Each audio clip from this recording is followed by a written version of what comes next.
میں آتے ہیں اللہم اغفر لامتی رب ہب لامتی، دنیا میں رہتے ہیں تو امت کی مغفرت کی دعائیں، قبر میں جاتے ہیں تو امت کی مغفرت کی دعائیں، آج بھی قبر میں امت کی مغفرت کی دعائیں کر رہے ہیں۔ میرے آقا صلی اللہ علیہ وسلم کا مقام یہ ہے، صحیح مسلم شریف کی حدیث ہے، جب قرآن کریم نازل ہوا نا تو ایک قرات کی اجازت اللہ جل وعلا نے دی۔ جبریل امین حضور اکرم صلی اللہ علیہ وسلم کی بارگاہ میں حاضر ہوئے تو اللہ نے ایک قرات کی اجازت دی۔ حضور اکرم صلی اللہ علیہ وسلم نے جبریل امین کو واپس بھیج دیا، جبریل واپس چلے جاؤ، اللہ کی بارگاہ میں عرض کرو کہ میری امت کے قبائل تو بہت زیادہ ہیں، اب ایک قرات کی اجازت، یہ میری امت کے لیے اس کا تلفظ آسان نہیں ہے، حوّن علی امتی، امت کو سہولت دی جائے۔ نبی کریم صلی اللہ علیہ وسلم نے جبریل امین کو واپس بھیج دیا، جبریل امین اللہ کی بارگاہ میں حاضر ہوئے۔ اب دیکھیں ہندوستان کے علماء بیٹھے ہیں، حضور کے امتی ہندوستان میں بھی رہتے ہیں نا، میں جب ہندوستان میں جاتا ہوں تو وہاں پر جب بیانات میں مجھے دعوت دی جاتی ہے، جب مجھے مدعو کرتے ہیں تو کہتے ہیں ثاقب شامی کو ہم دعوت دے رہے ہیں۔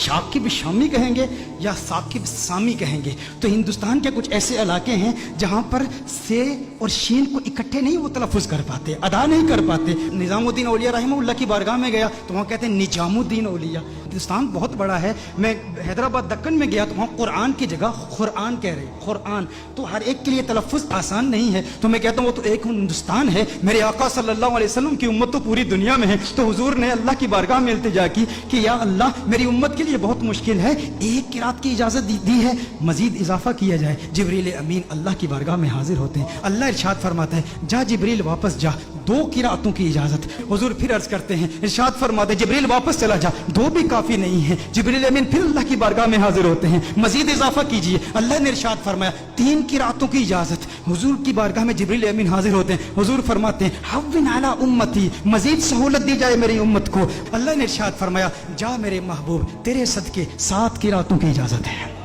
اللہ ناراض نہیں ہوا، اللہ نے ناراضگی کا اظہار نہیں کہ میں ارحم الراحمین ہوں، میں اپنی مخلوق کے تلفظ کو نہیں جانتا تو کون جانتا ہے؟ میرے محبوب بار بار جبریل کو واپس کیوں بھیجتا ہے؟ میں نے تو قرآن نازل کیا نا، لیکن اللہ نے ناراضگی کا اظہار نہیں کیا، بلکہ اللہ جل وعلا نے پیار کا اظہار کیا۔ اب اللہ کا پیار کیا ہے، اللہ کی محبت کیا ہے کہ محبوب یہ جو 3 بار تجھے تکلیف اٹھانی پڑی نا کہ تو نے جبریل کو 3 بار بھیجا ہے میری بارگاہ میں، اس تکلیف کی وجہ سے محبوب تجھے انعام دیتا ہوں، تجھ پہ اپنی عنایات کا نزول کرتا ہوں۔ وہ انعام کیا ہے؟ تجھے ضمانت والی 3 دعائیں دیتا ہوں، 3 دعائیں۔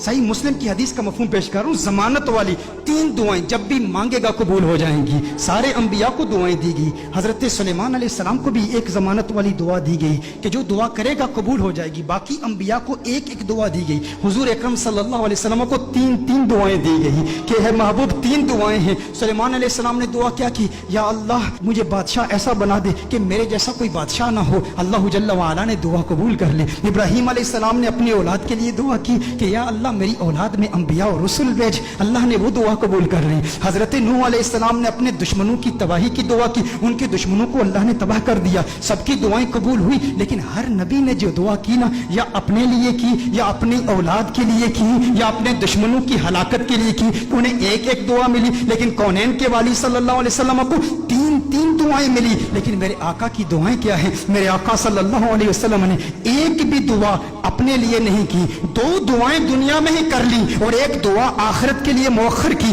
دنیا کے لیے جو دعا تھی وہ کیا تھی؟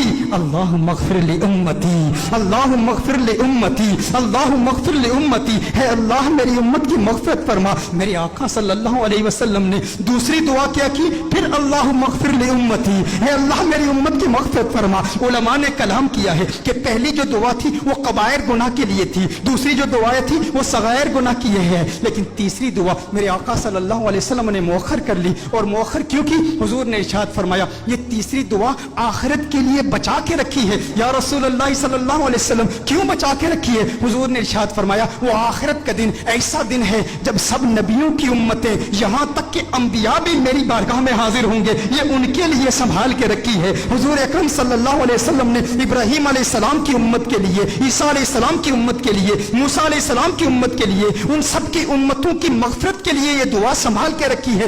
ذہن میں یہ سوال تو پیدا ہوتا ہے نا، باقی انبیاء کو بھی قیامت کی ہولناکیوں کا علم تھا نا، قیامت کی ہولناکیوں اور سختیوں اور شدت کا علم تھا نا، وہ جانتے تھے کہ مخلوق کس قدر مجبور ہوگی قیامت کے روز، انہیں بھی اپنی امت سے محبت تھی نا۔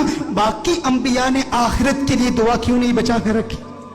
ذہن میں سوال پیدا ہوتا ہے، باقی انبیاء بھی اپنی امتوں سے پیار کرتے ہیں، لیکن انہوں نے اپنی امتوں کے لیے وہ دعا بچا کر کیوں نہیں رکھی؟ ایک دعا تھی امت کے لیے بچا کر رکھتے نا۔ انبیاء کو پتا تھا، انبیاء جانتے تھے کہ اس لجپال کو لاج ہے۔ ارے ہم کیوں پریشان ہوں جس کی آمد کے تذکرے ہم کب سے کر رہے ہیں، اپنی امتوں کو بتا رہے ہیں وہ محمد عربی آ رہا ہے، وہ لجپال ہے، جہاں اپنی امتوں کو بچائے گا وہاں ہماری امتوں کو بھی بچائے گا۔ میرے آقا صلی اللہ علیہ وسلم فقط اپنی امت کے لیے نہیں آئے، وہ رحمت للعالمین ہیں، وہ عیسیٰ کے لیے بھی آئے ہیں اور عیسیٰ کی امت کے لیے بھی آئے ہیں، وہ موسیٰ کے لیے بھی آئے ہیں، موسیٰ کی امت کے لیے بھی آئے ہیں، وہ ابراہیم کے لیے بھی آئے ہیں، ابراہیم کی امت کے لیے بھی آئے ہیں، وہ نوح کے لیے بھی آئے ہیں اور نوح کی امت کے لیے بھی آئے ہیں۔ علی نبینا وعلیہ الصلوۃ والسلام انہیں پریشانی نہیں تھی، وہ جانتے تھے وہ لجپال ہیں، انہوں نے پہلے ہی انتظام کر رکھا ہے، وہ سب کی شفاعت کر دیں گے، کیونکہ میرے آقا صرف اس امت کے لیے نبی نہیں، وہ سب کے لیے نبی ہیں، یہاں تک نبیوں کے لیے بھی نبی ہیں۔ اعلیٰ حضرت نے یہ احمد رضا صاحب کلام پڑھ رہے تھے، اس وقت مجھے اعلیٰ حضرت کا وہ کلام یاد آیا۔ اعلیٰ حضرت نے بڑا خوبصورت تخیل باندھا ہے کہ دنیا میں میرے دل میں یہ خواہش ہے کہ نبیوں اور رسولوں سے ملوں اور سارے انبیاء اور رسول سے ایک التجا کروں، ان سے ایک بات پوچھوں۔ یہ کس کی خواہش ہے؟ اعلیٰ حضرت کی خواہش ہے کہ اس دنیا میں سارے انبیاء اور رسول سے ملاقات کروں اور ان سے ایک سوال پوچھوں۔ لیکن اس دنیا میں ممکن تو نہیں ہے احمد رضا کہ سارے انبیاء اور رسول کی بارگاہ میں تو حاضر ہو اور ان سے سوال پوچھ۔ کہا تو پھر میں قیامت کے روز پوچھ لوں گا، آخرت میں پوچھ لوں گا۔ اس وقت مخلوق بھی اپنے اپنے مقام کے اعتبار سے اور اللہ کی شان کے لائق اللہ کو دیکھے گی، تو اللہ کے سامنے اعلیٰ حضرت حضور کے سامنے انبیاء سے ایک سوال پوچھیں گے۔ وہ سوال کیا ہے؟ انبیاء سے کروں عرض کیوں مالک ہو؟ انداز دیکھیں، تیور دیکھیں، ادب کا مقام دیکھیں، حضور کا احترام بھی ہے۔ امتی آپ کا ہوں لیکن انبیاء سے ایک سوال پوچھنا چاہتا ہوں، انبیاء سے کروں عرض کیوں مالک ہو؟ کیوں مالک ہو؟ انبیاء سے کروں عرض کیوں مالک ہو؟ کیوں مالک ہو؟ کیا نبی ہے تمہارا ہمارا نبی؟ یہ جو ہمارے آقا ہیں، جو ہمارے نبی ہیں، کیا تمہارے بھی یہی نبی ہیں؟ انبیاء سے کروں عرض کیوں مالک ہو؟ انبیاء سے کروں عرض کیوں مالک ہو؟ کیا نبی ہے تمہارا ہمارا نبی؟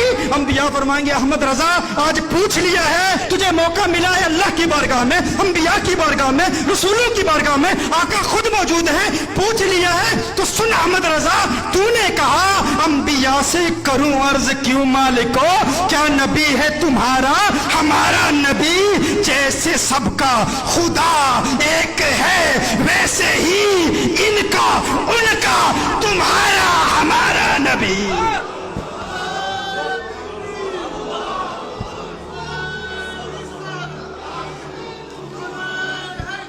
جیسے سب کا خدا ایک ہے ویسے ہی ان کا ان کا تمہارا ہمارا نبی۔ کرنوں بدلی رسولوں کی ہوتی رہی، چاند بدلی کا نکلا ہمارا نبی۔ کیا خبر کتنے تارے کھلے چھپ گئے، پر نہ ڈوبے نہ ڈوبا ہمارا نبی، پر نہ ڈوبے نہ ڈوبا ہمارا نبی۔